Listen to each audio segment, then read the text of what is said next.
Hello and welcome to Everyday Design Day. Today we'll see the float property.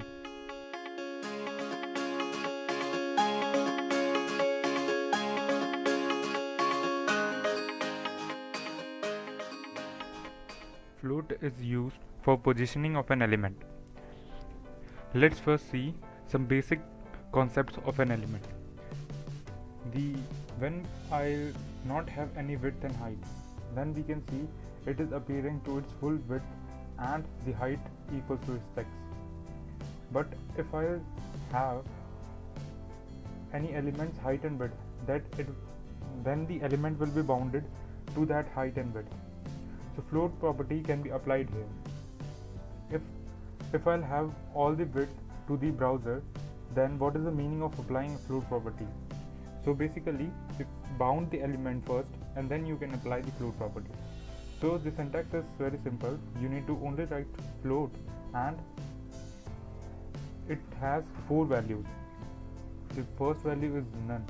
None is the default value and you will be not able to see it.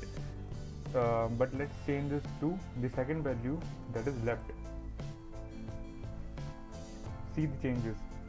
Float value allows all the next element, further element to float after it.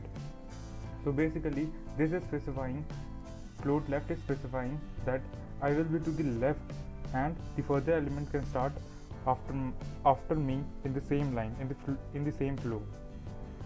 Whereas the third property, the third value is right, and you can see it is specifying that I will be on the right and for all the elements can remain in the flow of the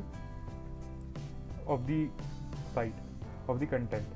So basically the float left and right allows our next elements to remain in the flow. Now if I apply the none property, you will be able to see that it will be changed to the default. That is the way the division is working. This division has a default float as none. So division does not allow any further content to float after. The fourth value is inherit. If I'll apply the parent element as float left and if I'll write the child elements as inherit, then you will be able to see that the parent is having a float that is left and similarly the child is also having the float left. So this was all about float. So we can revise it. Float has 4 values, that is none, left, right and inherit. None is the default value and it does not allow any element to float after that element. So the next property is left. Left will allow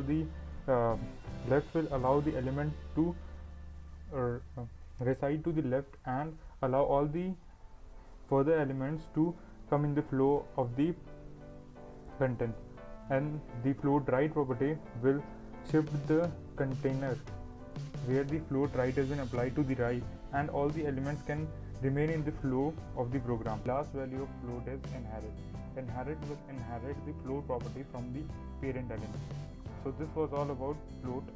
We'll see some more CSS in our further videos.